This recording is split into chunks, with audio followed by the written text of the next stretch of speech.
Ku pergoki suami yang sedang makan bersama si pelakor yang hamil, dan juga ibu mertua yang bahagia sambil mengelus-elus perut buncit si pelakor. Assalamualaikum warahmatullahi wabarakatuh. Halo Sobat Cerita Amira, di sini cerita Amira akan membawamu menyelami kisah yang penuh emosi dan kejutan. Langsung aja yuk, kita lanjut ke ceritanya.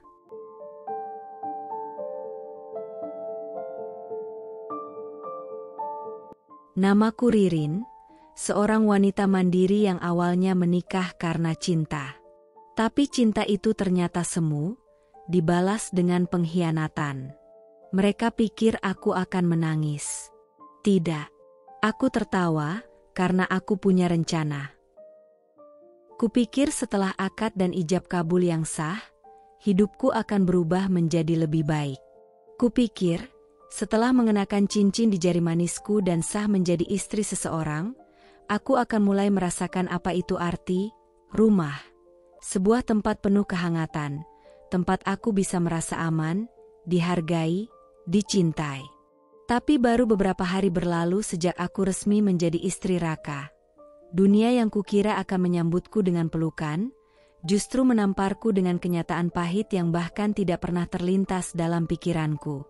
Pagi itu, matahari bahkan belum muncul sempurna.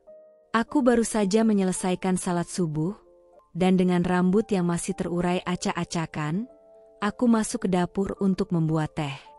Hari itu adalah hari ke-6 aku tinggal di rumah Raka. Rumah yang dulunya kusebut rumah mertua, tapi kini katanya sudah jadi rumahku juga. Tapi entah kenapa, setiap sudutnya terasa dingin. Bukan dingin karena suhu udara, tapi dingin karena suasana yang tak pernah hangat. Raka, kataku lirih saat melihatnya duduk di ruang tamu, sambil memainkan ponsel. Kamu mau teh? Dia melirik sekilas tanpa benar-benar menatap wajahku. Tehnya jangan manis banget, kayak kamu, ujarnya datar, tanpa senyum, tanpa ekspresi. Aku tidak tahu apakah itu candaan atau sarkasme. Kutata 2 cangkir teh di atas nampan, lalu membawanya ke ruang tamu. Tapi baru saja aku meletakkan cangkir di meja, suara beratnya memecah pagi yang masih sunyi. Alia, katanya tiba-tiba, kamu kapan mulai kerja? Aku menoleh, menatapnya dengan dahi mengernyit. Kerja? Iya, kerja. Bantu ekonomi. Kamu pikir kita bisa hidup cuma dari nafasku? Aku tercekat. Tapi, kita baru seminggu menikah. Aku pikir aku bantu dulu bersihin rumah. Ngurus. Dia mendengus, lalu meletakkan ponselnya. Kalau kamu nggak kerja, kita makan apa? Aku nggak cetak uang, Alia. Emang kamu pikir biaya hidup murah sekarang? Belum sempat aku menjawab, tiba-tiba terdengar suara langkah kaki diseret dari arah dapur. Aku tahu betul siapa itu. Bu Ida, ibu mertua yang dari hari pertama sudah membuatku merasa seperti orang asing di rumah ini. Pagi-pagi udah drama aja, katanya sinis, sambil melipat lengan di dada. Nih anak kayaknya pikir abis nikah bisa leha-leha. Ya? Aku berdiri, menatapnya ragu. Saya bukan malas, Bu. Saya cuma belum tahu harus mulai dari mana. Mulai dari mana? Bu Ida mendecak. Mulai dari kesadaran. Kamu pikir hidup ini taman bunga?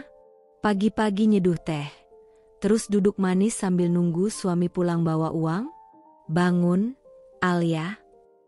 Nada bicaranya tajam. Bukan sekadar menyindir, tapi merendahkan. Aku menggigit bibir, mencoba menahan emosi yang mulai mendesak di dada. Dulu waktu ibu seumur kamu, ibu kerja dari subuh, pulang malam, masih sempat nyuci, masak, ngurus anak 3. Kamu baru masuk dapur 2 hari, udah ngeluh? Bu, saya bukan ngeluh, saya cuma... Udah, kalau kamu niat jadi istri Raka, kamu harus tahan banting. Mulai besok, kamu ikut sepupunya Raka jualan kue di pasar. Bangun jam 3. Paham? Aku diam. Tak ada kata yang bisa keluar. Tenggorokanku tercekat. Raka hanya duduk tenang, seperti tak ada yang salah. Ia bahkan tampak bersenang-senang melihatku diinterogasi.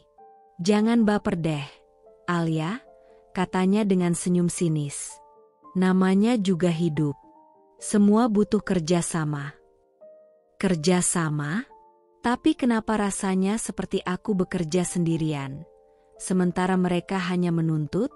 Aku memandang mereka bergantian, lelaki yang kusebut suami, dan wanita yang kini jadi mertuaku. Tak satu pun menunjukkan wajah yang mengandung kasih. Hanya tuntutan, tekanan, dan perintah. Di dalam hatiku, ada suara kecil yang mulai berbisik. Aku menikah demi menjaga kehormatan. Demi harapan orang tuaku. Demi masa depan yang katanya lebih baik. Tapi kini, kenapa rasanya aku justru seperti pelayan yang dikirim ke rumah asing? Tapi aku hanya bisa menunduk. Karena dalam budaya kami, membantah mertua adalah durhaka, dan bersuara terlalu keras pada suami adalah dosa. "Baik," ucapku pelan, nyaris tak terdengar. "Saya akan kerja." "Bagus," jawab Bu Ida cepat, seperti sudah menunggu kata itu sejak tadi. Raka hanya mengangguk seolah-olah semua ini adalah hal paling biasa di dunia. Dan saat aku berbalik ke dapur, air mataku mulai menetes. "Diam-diam. Tak boleh terlihat lemah," katanya.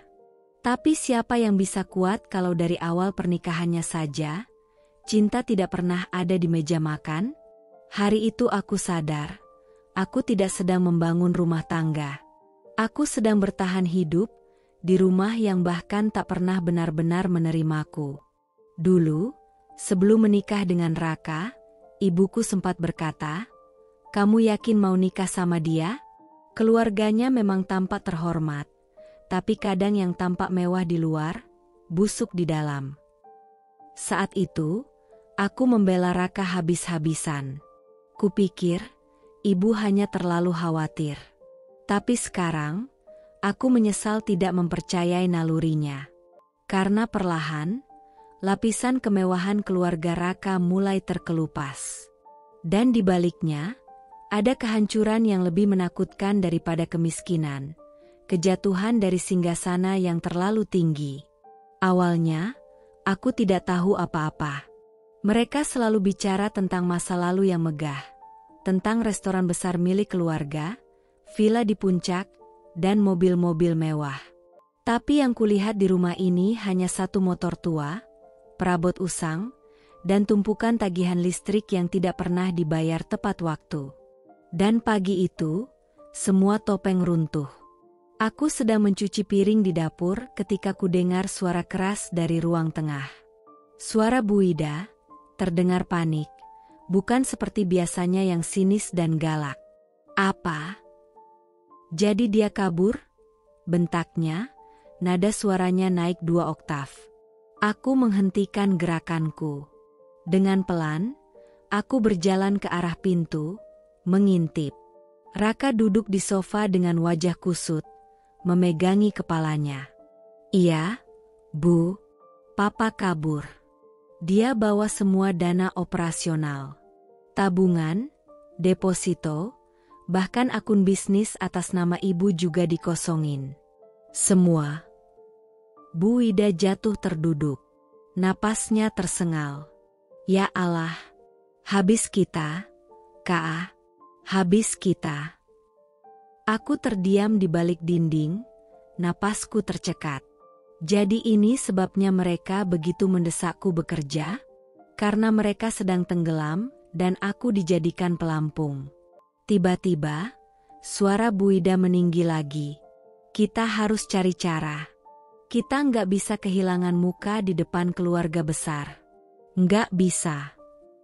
"Kita udah kehilangan semua, Bu," jawab Raka pahit.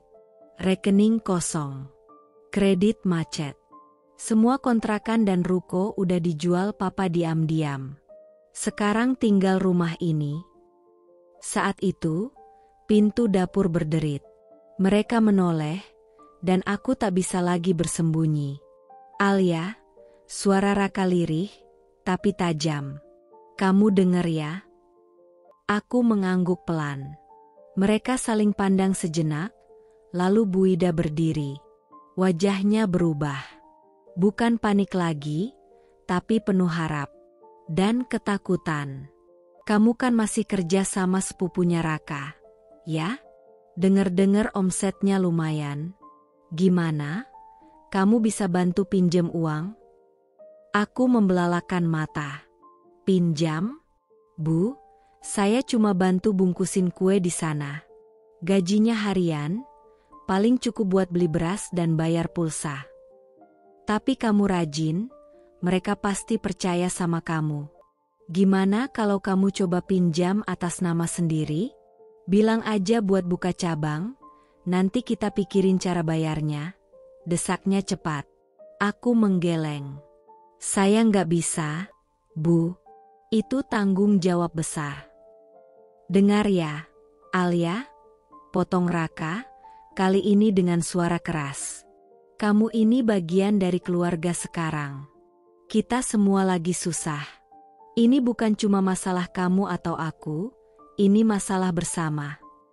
Aku menatap mereka bergantian. Nafasku tercekat. Masalah bersama, suaraku mulai bergetar. Tapi selama ini yang kerja siapa? Yang bangun jam 3 pagi siapa? Yang dipaksa bantu urusan rumah, pasar, cucian siapa? Saya. Jangan mulai drama, sahut Bu Ida tajam.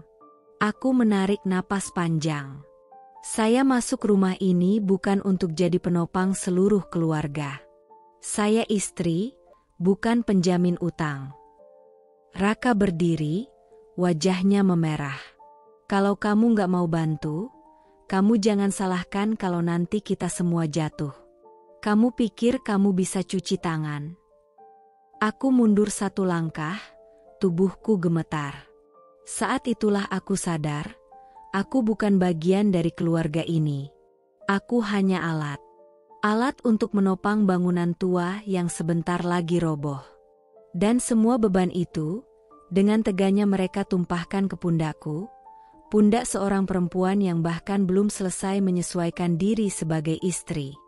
Setiap pagi, aku membuka mata lebih dulu dari matahari.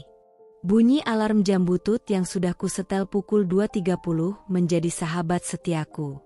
Tanpa keluhan, aku bangkit dari tempat tidur, menyibak selimut, dan langsung masuk ke dapur untuk mulai membuat adonan kue. Di saat sebagian orang masih memeluk bantal dan menikmati mimpi, aku sudah berdiri di depan kompor, mengaduk adonan, mengukus, membungkus, dan menata dagangan di wadah plastik bekas. Inilah rutinitasku sebagai tulang punggung rumah tangga, sebuah peran yang tak pernah kubayangkan akan aku emban sendirian.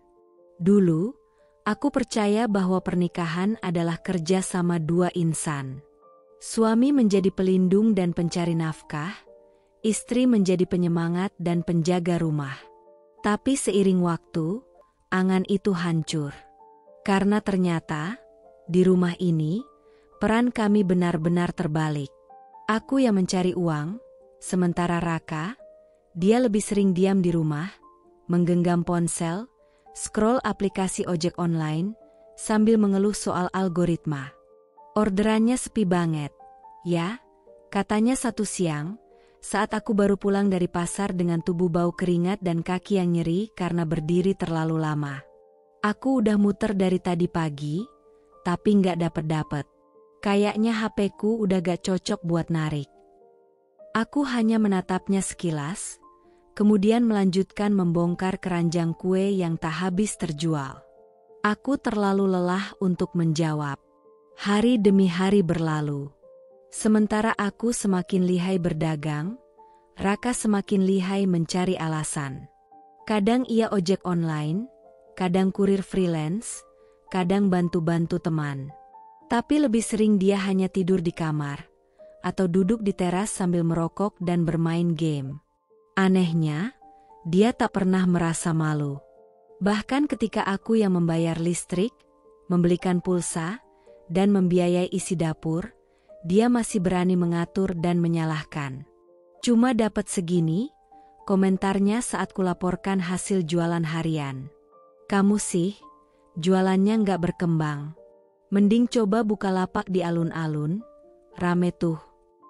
Untuk buka lapak di alun-alun harus daftar dan bayar sewa tempat. Kak, jawabku pelan. Ya usaha dong. Masa gitu aja nyerah? Aku menahan napas. Aku ingin bertanya, kenapa kamu tidak ikut bantu? Setidaknya angkut barang atau antar kue? Tapi aku tahu, percuma. Raka akan tersinggung, dan malamku akan penuh dengan omelan tentang bagaimana dia merasa tidak dihargai sebagai suami. Ada kalanya, aku menangis diam-diam di kamar mandi. Bukan karena lelah bekerja, tapi karena sakit hati dituntut oleh seseorang yang bahkan tak mau berjuang bersamaku. Rasanya seperti hidup dengan beban tambahan setiap harinya. Aku bekerja di luar rumah seperti lelaki, tapi tetap harus bersikap manis dan patuh seperti istri yang baik. Bahkan Bu Ida, mertuaku, mulai memperlakukanku seperti sumber penghasilan utama keluarga. Ya ampun, Alia. Beruntung banget kita punya kamu. Rezekimu deras. Ya, katanya suatu malam, setelah aku menyerahkan sebagian penghasilan untuk membayar cicilan motor yang dipakai Raka. Zaman sekarang, istri yang bisa bantu suami itu emas banget. Tapi dalam hati aku bertanya, kalau aku ini emas, kenapa aku terus dicongkel dan dipoles sampai aus? Aku semakin kehilangan identitas. Tak ada lagi ruang untuk mengeluh, apalagi sakit. Saat demam, aku tetap harus bangun dan membuat adonan. Jika aku istirahat, dagangan tidak ada, pemasukan nihil. Dan Raka, dia hanya akan berkata, kalau kamu nggak jualan, terus kita makan apa? Seperti kaset rusak yang terus diulang-ulang. Sampai suatu hari, aku mendengar kabar bahwa Raka menggadaikan motornya sendiri tanpa bilang padaku. Uang hasil gadai itu dipakai untuk main saham, katanya.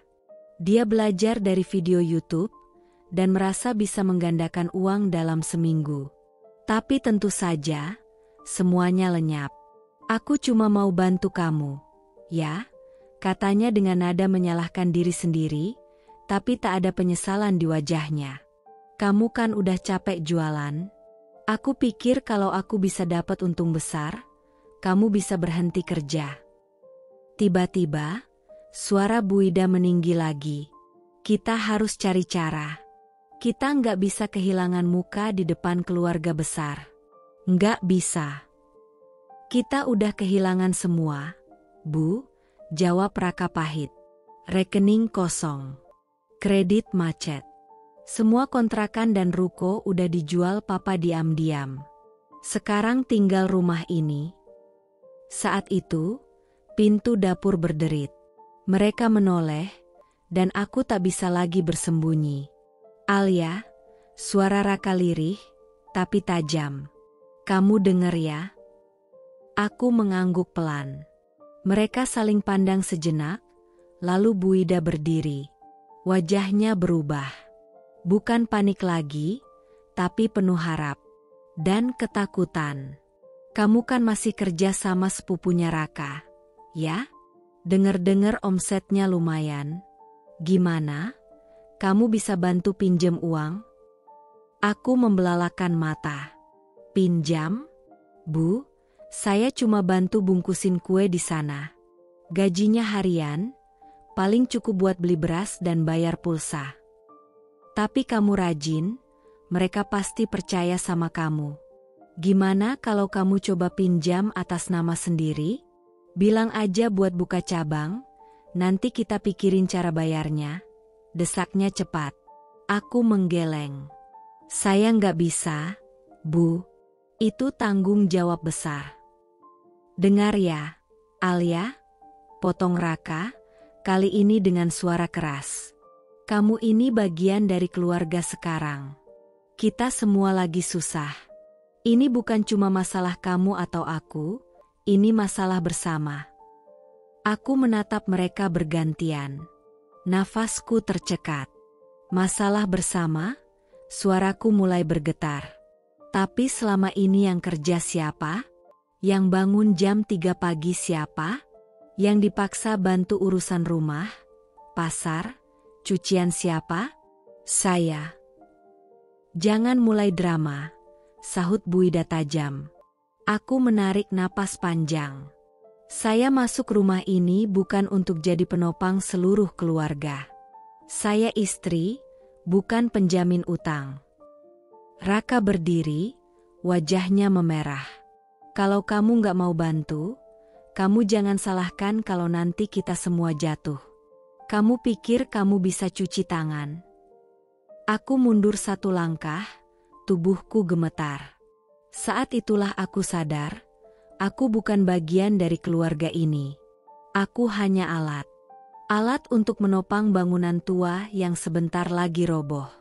Dan semua beban itu, dengan teganya mereka tumpahkan ke pundakku, pundak seorang perempuan yang bahkan belum selesai menyesuaikan diri sebagai istri.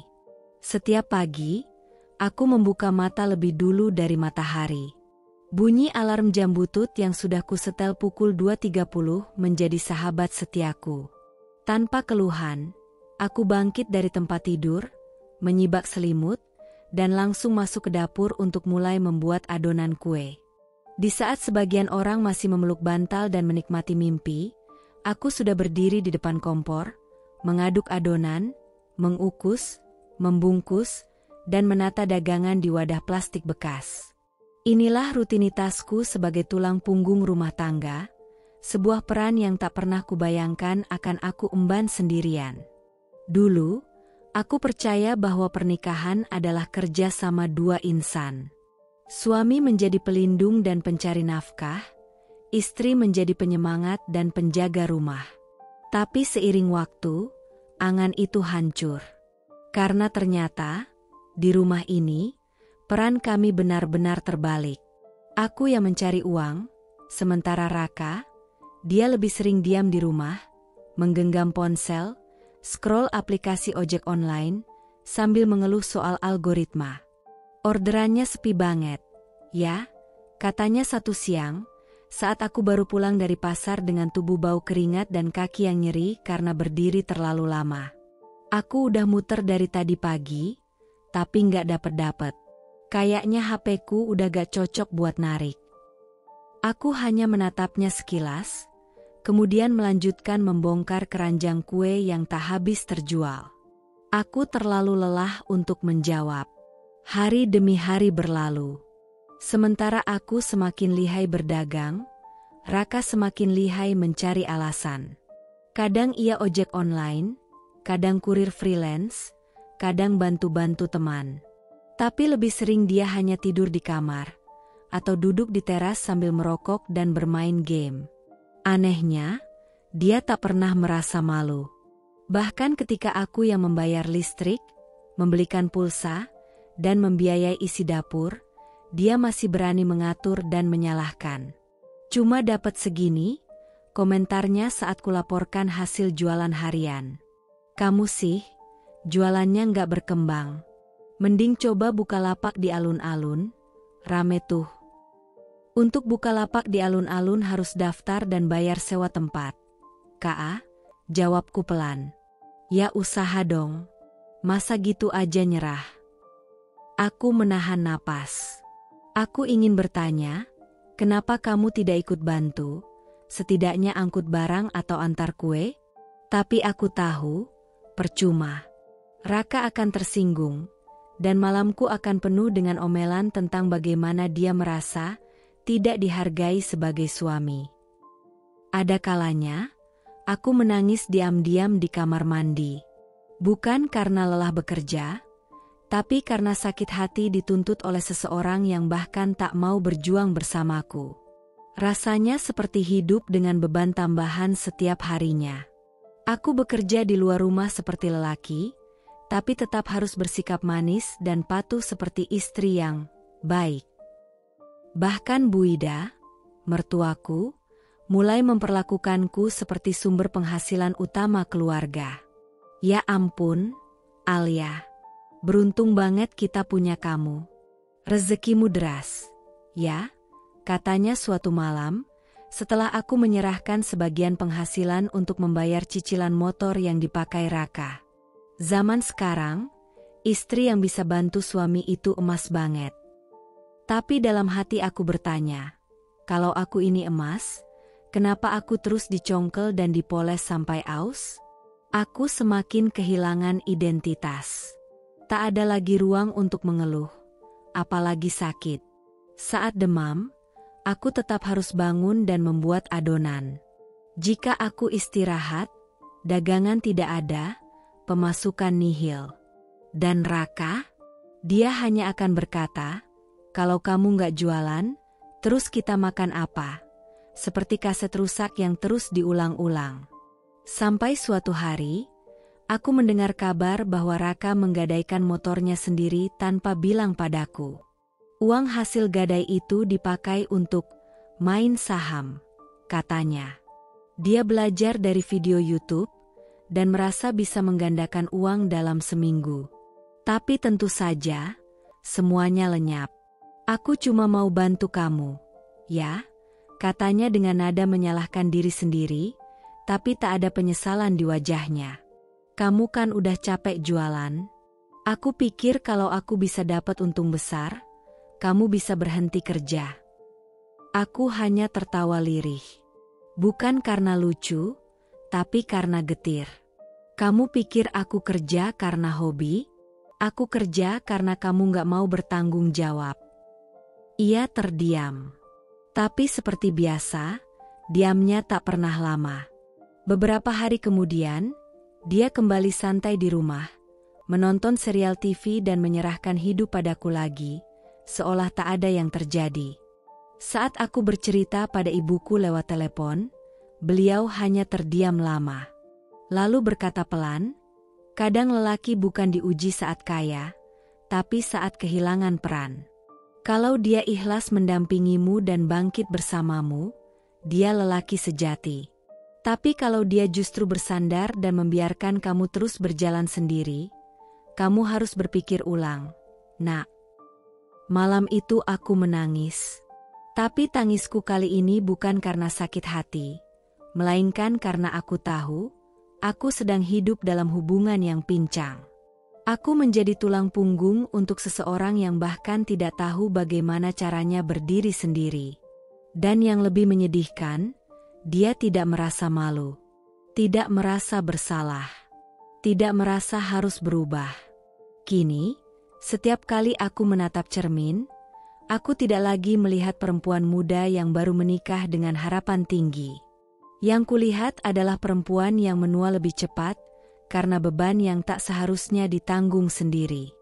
Dan dalam hati aku berbisik, jika pernikahan ini adalah pertunjukan peran, maka aku sudah terlalu lama memainkan dua tokoh, sebagai istri dan sebagai kepala keluarga. Sudah 1 tahun berlalu sejak aku resmi menjadi istri Raka. 1 tahun penuh perjuangan, air mata, pengorbanan, dan kesabaran. Tapi rupanya, waktu bukan ukuran seberapa besar cinta tumbuh, atau seberapa utuh bahagia hadir dalam rumah tangga. Karena makin lama aku bertahan, makin terasa aku hanya diperlakukan sebagai alat. Alat penghasil uang, alat peredam kegagalan, dan kini, tubuhku juga dianggap sebagai alat reproduksi semata. Aku terlalu sibuk bekerja. Tidak ada waktu untuk memikirkan hal lain, bahkan untuk sekadar menghitung siklus bulanan. Setiap hari aku keluar rumah pagi-pagi buta, kembali menjelang malam. Semua demi mencukupi kebutuhan rumah, membayar tagihan, dan menyambung hidup. Sementara Raka tetap seperti dulu. Bekerja kalau mau, menganggur kalau bosan. Dan semakin hari, dia semakin tenang bergantung padaku. Tapi rupanya, di balik diamnya, Ada satu hal yang mulai membuat keluarga ini terusik. Aku belum juga hamil. Padahal usia pernikahan kami sudah masuk tahun kedua. Awalnya hanya sindiran kecil dari tetangga, lalu dari kerabat. Tapi kemudian berubah menjadi omelan tajam dari orang yang setiap hari tinggal satu atap denganku. Bu Ida. Sore itu aku baru saja pulang dari pasar, membawa keranjang dagangan kosong yang sudah aku jual hampir habis. Badanku letih, kakiku pegal. Tapi belum sempat aku melepas masker dan mencuci tangan, suara lantang Bu Ida langsung menghujam dari arah ruang tengah. "Alia, sini sebentar." Aku meletakkan barang, lalu menghampirinya dengan hati was-was. "Iya, Bu." Dia menatapku dari atas ke bawah. Matanya menyipit. "Kamu tuh kerja terus, tapi isi perutmu kosong. Kamu pikir saya pengen punya menantu yang cuma bisa bawa uang, tapi nggak bisa kasih cucu?" Aku tercekat. "Bu, saya bukannya nggak mau punya anak. Saya juga pengen."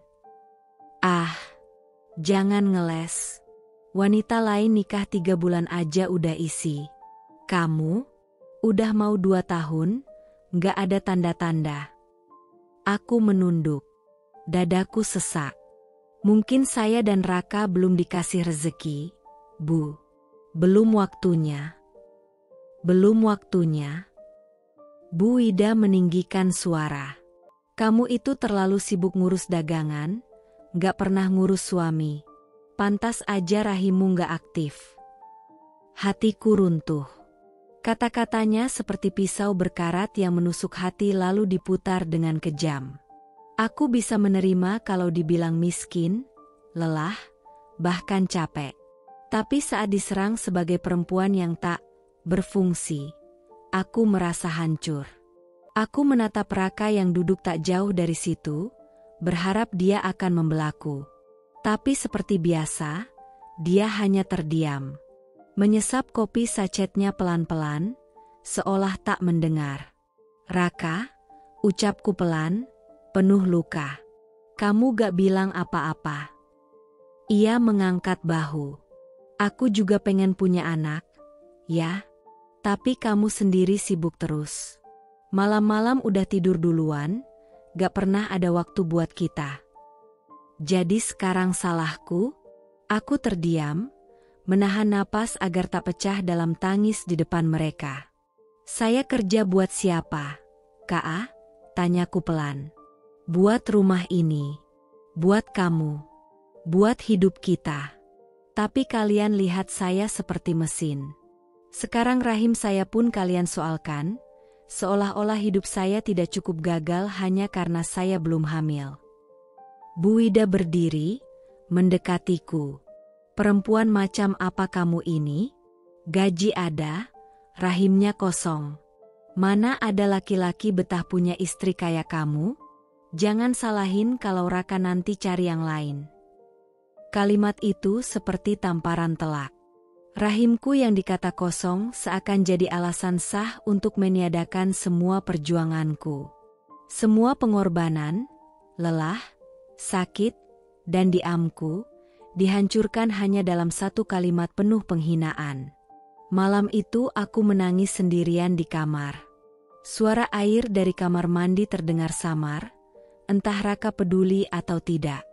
Tapi aku tahu, pernikahan ini perlahan-lahan membunuhku dari dalam. Tak hanya fisik, tapi juga harga diri. Aku tidak takut tidak punya anak. Yang kutakutkan adalah hidup dalam rumah yang terus menganggapku kurang. Padahal aku sudah memberikan segalanya. Dan sekarang, tubuhku sendiri, yang sudah lelah, mulai dituduh sebagai beban. Aku berbisik dalam hati, sambil menatap langit-langit kamar yang mulai lembab, "Tuhan, apakah semua ini pantas aku tanggung sendirian? Atau aku memang harus pergi sebelum benar-benar hancur?" Tubuhku berjalan, tapi jiwaku tertinggal jauh di belakang. Itulah yang kurasakan belakangan ini. Setiap pagi aku bangun dengan kepala berat dan tubuh yang seakan tak ingin bergerak. Tapi tetap, kakiku melangkah. Tanganku tetap bekerja. Wajahku tetap memaksakan senyum untuk pembeli di lapak kecilku, sementara batinku sudah lama berhenti tertawa. Sudah hampir 2 tahun aku menjalani hidup seperti ini. Bekerja tanpa henti, 10-12 jam sehari. Pagi aku mengolah adonan, siang mengantar pesanan, sore menyusun kembali barang dagangan, dan malam adalah waktu tubuhku menyerah total. Tapi meski pulang dalam keadaan remuk, aku tak pernah disambut dengan pelukan. Tak ada ucapan, terima kasih, apalagi pijatan hangat di bahu. Yang menungguku di rumah hanyalah kursi kosong, TV yang menyala, dan Raka, duduk di sofa sambil memainkan game di ponsel, sesekali tertawa sendiri. Aku masuk rumah seperti hantu, seolah kehadiranku tidak penting. Raka tak pernah menoleh. Kalaupun aku bicara, jawabannya hanya, "Tar dulu, ya, ini belum kelar." Entah game, entah tontonan, entah obrolan grup teman-temannya yang tidak pernah selesai. Dia bahkan tak bertanya aku makan atau belum. Kalau aku demam, ia tak tahu. Kalau aku menangis di kamar mandi, ia tak peduli. Aku merasa seperti tamu tak diundang di rumah sendiri. Sampai suatu malam, tubuhku benar-benar tumbang. Aku pingsan di kamar mandi setelah seharian berjualan tanpa makan siang. Saat siuman, aku sudah terbaring di kasur dengan kepala pening dan tubuh lemas. Di sebelahku, segelas air putih dan paracetamol yang entah diletakkan oleh siapa. Tapi Raka, dia tetap duduk dengan earphone di telinga, asyik menatap layar ponsel seperti biasa. "Ka," bisikku pelan. "HM?" jawabnya tanpa menoleh. Aku lelah. Namanya juga kerja. Semua orang juga capek, ya. Tapi aku kerja terus. Kamu gak pernah bantu, kataku lirih. Raka meletakkan ponselnya dan menatapku, kali ini dengan wajah kesal. "Kamu tuh maunya apa sih? Aku bukannya gak mau bantu. Tapi kamu juga yang ambisi kerja terus. Mungkin kalau kamu gak sibuk terus, kita udah punya anak kali." Kata-katanya bagai cambuk yang mendarat di hatiku. Tajam, pedih, tak termaafkan. Aku menatapnya, terdiam. Dada sesak, seolah napasku terhenti. "Kamu bilang, aku belum hamil karena aku kerja." Ya mungkin aja. Kamu pikir tubuh kamu tuh mesin? Tiap hari bangun subuh, kerja sampai malam, mana sempat buat ya kamu tahulah. Tapi kamu yang suruh aku kerja. Kamu yang tiap hari nuntut uang dapur, pulsa, listrik, bahkan cicilan motor itu juga aku yang bayar. Raka berdiri, suaranya mulai meninggi. "Udah, jangan ngungkit. Aku capek dengar kamu main korban terus." Aku membalas dengan suara gemetar, tapi penuh luka. "Aku bukan main korban, aku cuma gak kuat lagi. Aku kerja bukan karena ambisi. Aku kerja karena kamu gak bisa diandalkan." Raka terdiam sejenak, tapi bukan karena menyesal. Ia hanya kesal karena aku mulai melawan. Malam itu aku menangis dalam diam. Kepalaku sakit, tubuhku nyeri, tapi yang lebih menyakitkan adalah kenyataan bahwa orang yang kusebut suami, tak hanya abai secara fisik, tapi juga kejam secara emosional. Aku tidak hanya diminta jadi tulang punggung, tapi juga dipaksa tetap tersenyum ketika hatiku dipukul terus-menerus. Kelelahan fisik bisa kupahami, tapi tekanan mental yang terus-menerus ini, pelan-pelan membunuhku dari dalam. Aku mulai kehilangan selera makan, sulit tidur, dan kadang menangis tanpa alasan jelas. Tak ada ruang untuk bernapas. Rumah ini bukan lagi tempat untuk pulang, hanya tempat untuk runtuh. Suatu malam, aku memandang bayanganku sendiri di cermin. Wajahku pucat, mataku cekung. Tak ada sisa-sisa perempuan ceria yang dulu optimis menyambut masa depan. Yang tersisa hanya istri yang patah, tertekan, dan kehilangan harga dirinya. Dan di sanalah aku sadar. Aku tidak sedang menjalani pernikahan. Aku sedang menghidupi dua tubuh, diriku dan suamiku, dengan satu jiwa yang kian hari makin retak. Malam itu, hujan baru saja reda. Udara lembab menyelimuti rumah kecil kami yang sejak beberapa bulan terakhir tak lagi terasa hangat. Aku sedang duduk di meja makan, menyelesaikan pembukuan hasil jualan hari ini. Badanku letih, mataku perih, tapi aku tetap mencatat, menghitung, menyusun, karena kalau bukan aku, siapa lagi? Jam menunjukkan pukul 21.48 saat ku dengar suara pintu pagar dibuka. Suaranya cepat, seperti orang yang terburu-buru. Raka. Akhir-akhir ini dia memang sering pulang lebih malam dari biasanya. Alasannya selalu sama, ngopi sama teman, nganter orderan, atau nunggu penumpang. Dan aku, seperti biasa, hanya mengangguk. Karena setiap aku bertanya lebih dari itu, yang kudapat hanya dengusan kesal dan suara pintu dibanting. Tapi malam ini, ada yang berbeda. Begitu ia masuk rumah, aroma menyengat langsung memenuhi ruangan. Sebuah wangi asing, parfum pria mahal, yang bukan miliknya. Aku kenal betul, Raka bukan tipe laki-laki yang peduli penampilan, apalagi pakai parfum. Dulu, bahkan untuk mandi saja harus aku ingatkan. Tapi malam ini, dia berdiri di depan pintu dengan rambut tersisir rapi, kemeja baru yang belum pernah kulihat sebelumnya, dan parfum yang menusuk hidung. "Dari mana, Kak?" tanyaku sambil tetap duduk.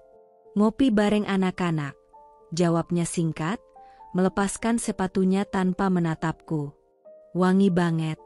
Ganti parfum, ya?" Dia melirik sekilas. "Iya, dikasih teman. Katanya biar nggak apek." Aku mengangguk pelan.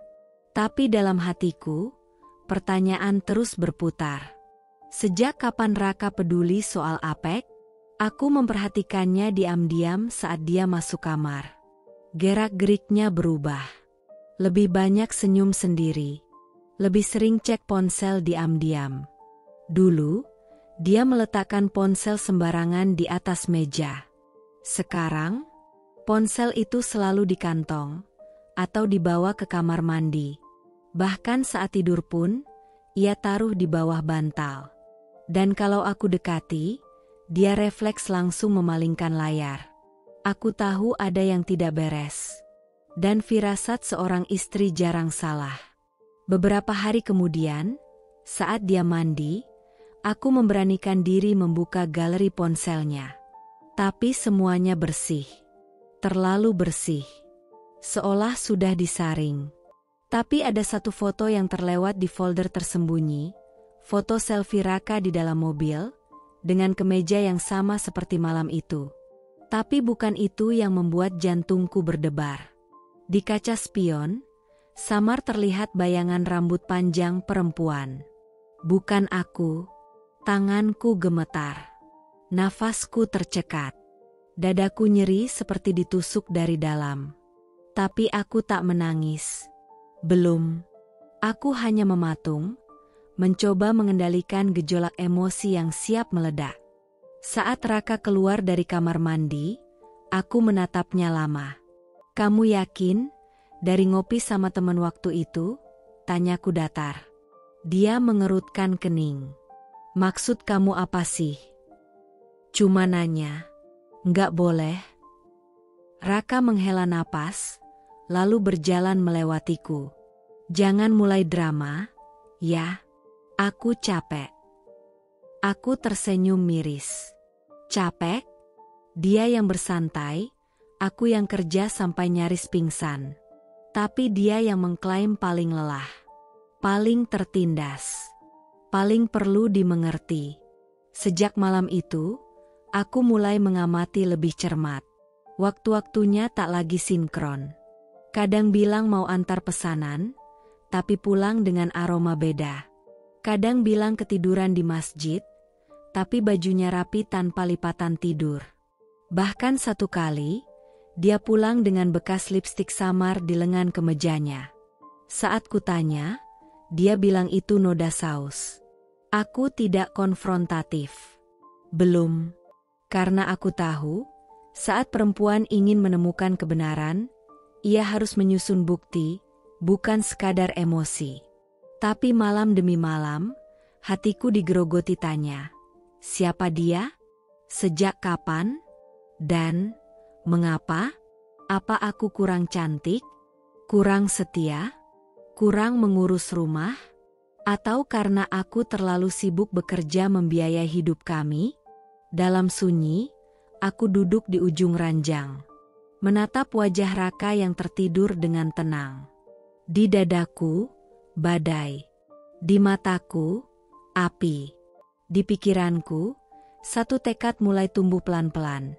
Jika ini benar, aku tidak akan diam. Aku sudah cukup lama menahan. Sudah cukup lama menjadi kuat sendirian. Dan malam itu, untuk pertama kalinya dalam hidupku, aku berbisik pada diri sendiri. Kalau dia bisa berubah demi perempuan lain, maka aku juga berhak berubah, demi diriku sendiri.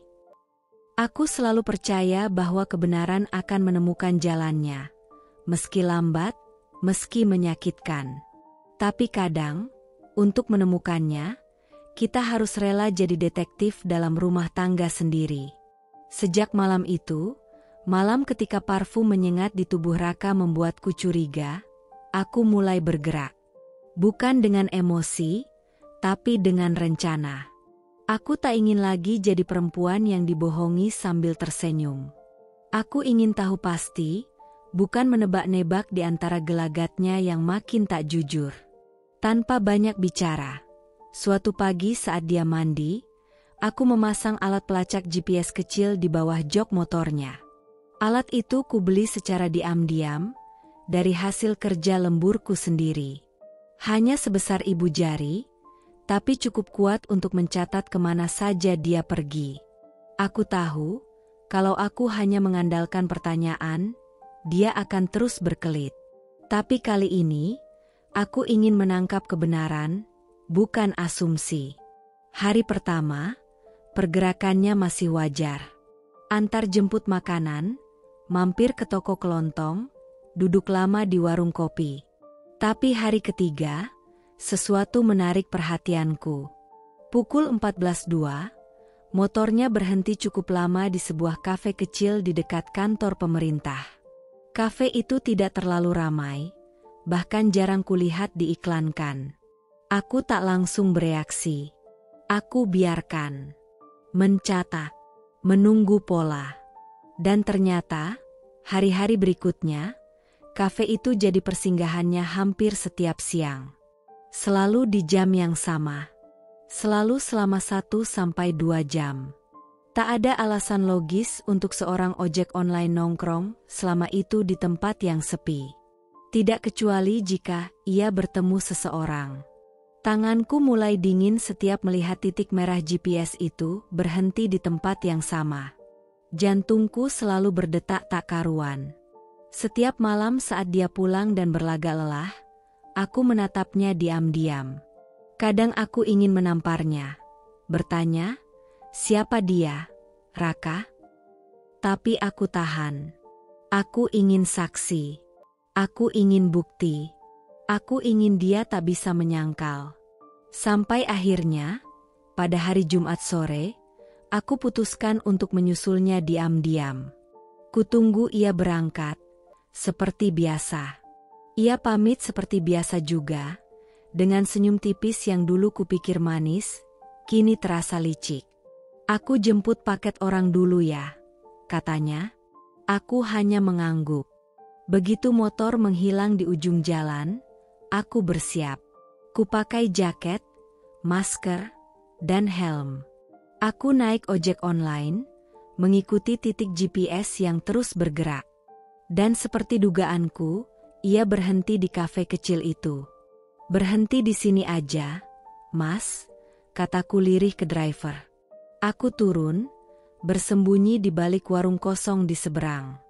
Kafe itu mungil, dengan jendela kaca besar. Di dalamnya hanya ada 3 meja. Aku mengintip dari kejauhan. Dan di sana, di meja paling pojok, kulihat Raka duduk, tersenyum. Dan di depannya seorang perempuan. Rambut panjang, dikeriting rapi. Mengenakan blus warna peach dan rok hitam selutut. Matanya berbinar saat melihat Raka menyodorkan minuman. Dan Raka tertawa. Leluasa. Ringan. Tawa yang sudah lama tak pernah kudengar saat bersamanya. Tenggorokanku tercekat. Lututku lemas. Tapi aku tak bisa berpaling. Aku keluarkan ponsel, kuambil beberapa foto.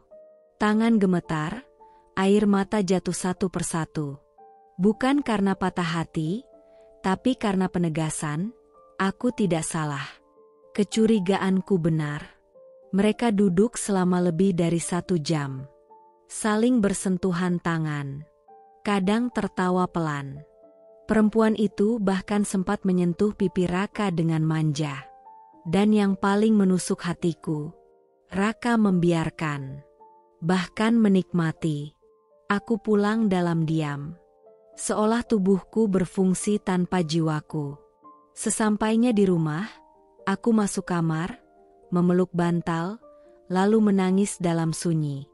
Bukan hanya karena dikhianati, tapi karena setelah semua kerja keras, semua pengorbanan, semua luka yang kutelan diam-diam, dia masih tega mencari cinta di luar. Malamnya, saat dia pulang dan berkata, "Macet banget, ya?" Aku menatapnya lekat. Kali ini, aku tak tersenyum. Aku hanya berkata datar. "Ya, macet sama perempuan yang senyumnya kamu balas dengan manja, kan?" Dia membeku. Pandangannya berubah. Mencari celah untuk membantah. Tapi aku sudah siap. Kutunjukkan foto-foto itu di ponsel. Satu-satu. Tanpa suara. Dan dia tahu kali ini, aku bukan perempuan yang bisa dia bodohi lagi. Keesokan harinya, aku kembali menyusul Raka ke kafe itu. Bukan untuk mengulang sakit, tapi untuk mengungkap seluruhnya. Ada sesuatu yang terus mengganggu pikiranku sejak melihat perempuan itu kemarin. Rasa familiar yang mengusik ingatanku, seolah wajahnya bukan wajah asing. Hari itu aku mengenakan kemeja longgar dan topi bundar yang menutupi sebagian wajahku. Kupastikan aku tak mencolok. Kupesan kopi dari gerai seberang, lalu duduk di luar, menghadap langsung ke arah jendela kafe. Tak lama, seperti biasa, Raka datang. Dan beberapa menit kemudian, perempuan itu muncul. Tapi kali ini, aku melihatnya lebih jelas. Aku nyaris menjatuhkan cangkir ketika akhirnya aku menyadari siapa dia. Tika. Tika Damayanti. Teman SMA aku. Dulu dia duduk di bangku belakang kelas. Pendiam, pemalu, dan sering diejek karena gaya berpakaiannya yang lusuh. Dulu, dia sering menatapku dengan iri ketika aku tampil percaya diri di depan kelas. Dia bahkan pernah berkata dengan nada getir, "Enak ya jadi kamu, Laras. Pintar, cantik, semua orang suka." Aku pikir itu sekadar ucapan masa remaja. Aku tak pernah menyangka bahwa bertahun-tahun kemudian, dia akan muncul lagi, duduk manja di hadapan suamiku sendiri. Kepalaku seperti dihantam palu godam. Tanganku mencengkeram cangkir kopi hingga isinya tumpah ke celana. Tapi aku tak peduli.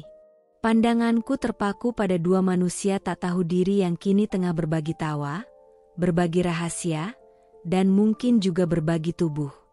Tika kini berubah total. Rambutnya tertata, kulitnya putih mulus, riasannya halus. Tapi sorot matanya masih sama. Sorot mata penuh perhitungan, menyimpan dendam lama yang ternyata belum tuntas. Seolah ia sedang berkata padaku dalam diam, akhirnya aku bisa merebut sesuatu yang milikmu. Aku masih terpaku di tempat saat mereka keluar dari kafe. Raka memegang ponselnya, Tika mengaitkan tangannya di lengan Raka. Mereka berjalan seperti pasangan kekasih, bukan seperti laki-laki beristri dan perempuan yang mencuri kebahagiaan orang lain. Aku ingin meneriaki mereka. Aku ingin berlari dan menarik rambut Tika di depan umum, ingin menampar wajah Raka sekeras-kerasnya. Tapi aku tahu, bukan saatnya. Aku memilih mundur. Menelan pil pahit itu diam-diam. Tapi satu hal yang kupastikan dalam hati, permainan mereka akan segera berakhir. Malamnya, aku duduk di ruang tamu menunggu Raka pulang. Saat dia masuk, aku sudah menyiapkan foto-foto dan satu kalimat pembuka yang tajam. Sebelum kamu tidur nyenyak malam ini, jawab satu hal. Kamu sengaja selingkuh sama temanku atau cuma kebetulan doang kalian ketemu dan langsung cocok? Raka terdiam. Matanya membesar. Tapi aku tahu, bukan karena menyesal, melainkan karena panik. Panik karena rahasia yang dia kira tersembunyi rapat, ternyata sudah kutahu semua, bahkan lebih dari yang dia duga. Dan malam itu, rumah kecil kami menjadi medan perang. Perang antara hati yang tersakiti dan kebohongan yang akhirnya runtuh oleh kenyataan. Pagi itu aku hanya berniat membangunkan Raka. Tapi ponselnya, yang biasanya ia kunci dengan sidik jari, tergeletak tanpa pengaman di samping bantal. Entah kenapa. Mungkin dia lupa. Mungkin Tuhan memang sedang mengizinkanku melihat apa yang selama ini disembunyikannya. Tanganku bergetar saat membuka galeri. Aku tak berniat memata-matai. Tapi hatiku terlalu penuh dengan curiga dan luka yang belum sembuh. Kuketik tanggal-tanggal tertentu, dan benar saja. Ada folder tersembunyi. Kupencet dengan jari dingin, dan di sanalah ia muncul. Satu foto yang menghancurkan sisa-sisa pertahananku. Tika dan Bu Ida berfoto berdampingan, sama-sama tersenyum. Dan yang paling menyakitkan, di tangan mereka ada test pack bergaris 2. Aku ternganga, ingin muntah. Jantungku berdetak tak beraturan. Apa-apaan ini? Bisikku pada diriku sendiri. Tapi tanganku tak bisa berhenti main sweeper. Ada foto lain, Tika dan Bu Ida makan bersama, belanja baju bayi, duduk di sebuah klinik dengan ekspresi bangga. Bukan cuma Raka yang mengkhianatiku, tapi ibunya juga ikut dalam permainan kotor ini. Mataku panas. Tenggorokanku tercekat. Perempuan yang setiap hari memaki-maki karena aku belum hamil, yang menyebutku perempuan tak berguna karena rahim kosong, ternyata justru memeluk perempuan lain yang membawa benih dari anaknya. Anak yang bukan dari rahimku. Aku terduduk di ujung ranjang. Lututku lemas. Kupeluk diriku sendiri sambil mencoba menahan sesak yang meluap di dada. Napasku berat, tapi air mataku tak bisa lagi kutahan. Beberapa menit kemudian, Raka terbangun. Mengucek mata, lalu melirik ke arahku. Kamu ngapain pegang HP gue? Aku menoleh perlahan. Suaraku pelan, tapi setiap katanya tajam. Kenapa kamu gak bilang kalau Tika hamil? Raka sontak panik.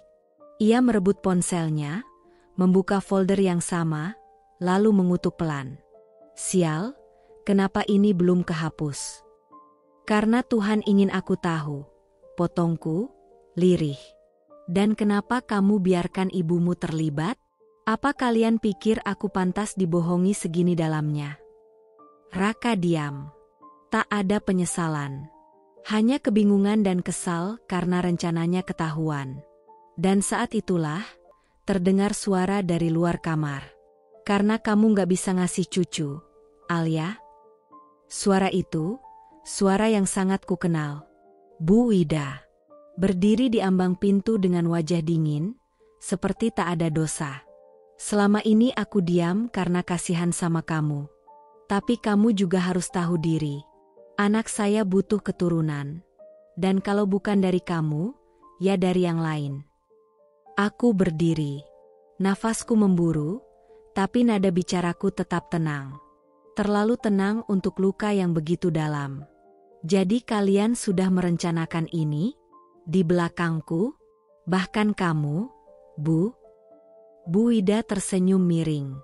Tika itu perempuan yang bisa ngasih kebanggaan buat keluarga ini. Bukan kayak kamu, kerja banting tulang tapi rahimnya kayak tanah tandus. Urat di pelipisku menegang. Tapi aku tak menangis lagi. Tidak. Kali ini tidak. Aku hanya menatap mereka satu persatu.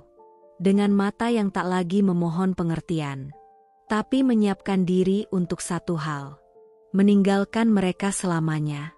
Hari itu, aku diam-diam kembali ke rumah setelah pura-pura berangkat kerja lebih pagi. Hati kecilku merasa ada yang tak beres. Dan seperti firasat yang tak pernah meleset, aku mendapati pintu rumah terbuka sedikit. Suara perempuan terdengar samar dari ruang makan. Aku menahan napas, berdiri di balik dinding. Suara itu, Tika. Aku tahu. Bu, ini semua demi kebaikan Raka juga. Aku nggak akan ngecewain ibu, katanya dengan nada manja. Lalu suara yang membuat dadaku bergemuruh, suara Bu Ida. Ibu udah capek berharap sama Alia. Udah 5 tahun nikah, nggak ada tanda-tanda. Cuma kerja, kerja, kerja. Ibu butuh cucu, bukan uang bulanan. Tika terkekeh kecil, lalu berkata pelan, nanti, kalau semua udah beres, saya bisa bantu rawat Raka juga, Bu. Dan jawaban Bu Ida meruntuhkan seluruh dunia yang kubangun dengan air mata dan tenaga selama ini. Iya, kamu memang lebih cocok jadi menantu ibu. Cantik, lembut, dan, yang paling penting, hamil. Nggak kayak Alia yang cuma bisa sok kuat tapi kosong. Tubuhku bergetar. Nafasku tercekat.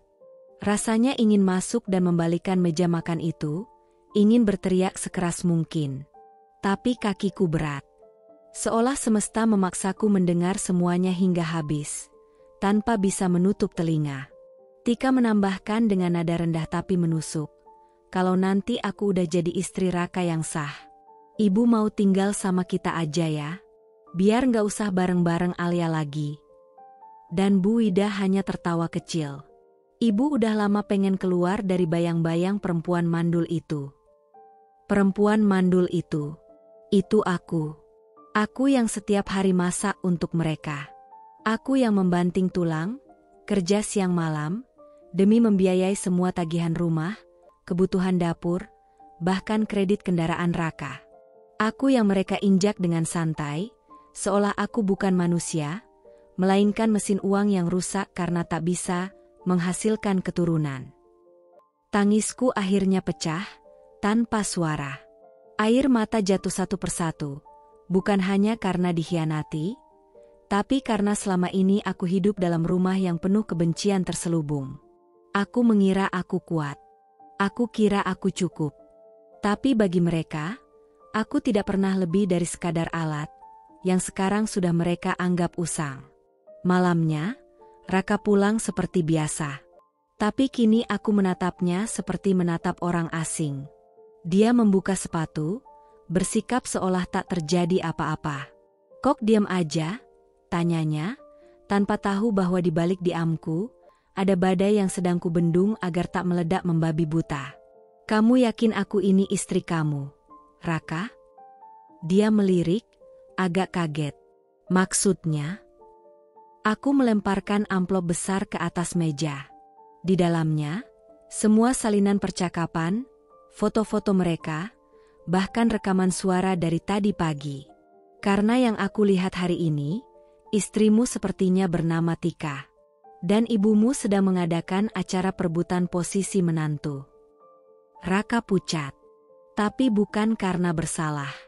Hanya karena ketakutan bahwa kebusukannya kini telanjang di depan mataku. Alia, tunggu dulu, ini sudah cukup. Suaraku dingin, mataku merah, tapi tubuhku tegak. Aku bukan perempuan lemah yang bisa kalian buang seenaknya. Tapi kali ini, aku akan pergi.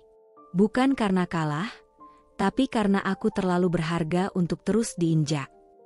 Dan malam itu, aku kemasi pakaian. Kutinggalkan rumah yang tak lagi layak kusebut rumah. Karena cinta tak pernah tumbuh dari tanah yang penuh pengkhianatan. Hari itu seharusnya menjadi hari biasa. Aku tak pernah menyangka bahwa undangan makan malam keluarga di rumah Tante Raka akan berubah menjadi momen paling memalukan, paling menyayat harga diri seorang perempuan. Aku datang dengan penampilan rapi, membawa kue tart yang kubeli di jalan. Di sana sudah ada beberapa kerabat dari pihak Raka. Mereka menyambutku biasa saja. Tapi ada satu hal yang langsung membuat tengkuku dingin. Bu Ida sedang duduk berdampingan dengan Tika. Bukan aku yang halu, mereka benar-benar terlihat seperti calon besan. Mereka tertawa, sesekali bersentuhan tangan, dan Tika dengan gaya manisnya menunduk-nunduk layaknya menantu kesayangan. Aku mendekat, menyapa seadanya. Tak ada yang terlalu menggubris. Raka? Dia hanya berdiri di sudut, sibuk memainkan HP, tak sekalipun menatapku. Seolah aku ini hanya bayang-bayang yang sudah pudar warnanya. Saat makan malam tiba, kami semua duduk melingkar. Obrolan santai pun bergulir. Sampai tiba-tiba, dari mulut Bu Ida, keluar kalimat yang menghantamku keras. Seperti palu godam menimpa tulang rusuk yang sudah retak. Perempuan itu tugasnya ngurus rumah dan punya anak. Beberapa orang mengangguk setuju. Tapi aku tahu arah kalimatnya. Dan benar saja, detik berikutnya, ia menoleh ke arahku, lalu melanjutkan. Kalau nggak bisa ngasih anak, ya wajar aja kalau akhirnya diganti. Masih banyak perempuan di luar sana yang subur dan tahu diri. Semua orang terdiam. Tatapan mereka beralih padaku. Beberapa menunduk, tak berani menatap wajahku. Yang lain justru tampak menahan tawa kecil, seolah sedang menyaksikan adegan drama yang seru. Hatiku seperti dirobek di depan umum. Bukan hanya karena kalimat itu, tapi karena Raka hanya diam. Tidak membela, tidak menegur, tidak menatapku sekalipun. Ia tetap menunduk menatap layar HP-nya, pura-pura tidak mendengar, pura-pura tidak peduli. Aku menegakkan tubuhku. Wajahku panas menahan emosi, tapi aku tidak boleh menangis di hadapan mereka. Terima kasih, Bu. Akhirnya ibu ngomong juga yang sebenarnya. Bu Ida tersenyum sinis. Loh, memang kenyataan harus diterima, kan? Aku berdiri perlahan, menatap setiap wajah di ruangan itu. Kalau selama ini aku dianggap beban hanya karena belum punya anak, maka mulai hari ini kalian sudah bebas dariku. Karena aku tidak akan pernah lagi memperjuangkan tempat di keluarga yang tak pernah menerimaku. Semua terdiam. Bahkan Tika tampak sedikit panik. Alia, kamu mau kemana? Tanya Tante Sinta, tuan rumah acara. Keluar dari neraka ini. Kutarik tasku. Kupakai sandal. Dan tanpa menoleh ke belakang, aku keluar dari rumah itu dengan langkah pasti. Meski dada penuh luka dan air mata sudah menggantung di ujung mata. Malam itu, aku berjalan menyusuri jalan tanpa arah. Tapi satu hal yang pasti, aku tidak akan kembali. Setelah malam penghinaan itu, aku tidak pergi. Aku juga tidak menangis di kamar seperti biasanya. Tidak. Malam itu aku duduk diam di ruang tengah, memandangi dinding kosong sambil menggenggam ponsel erat-erat.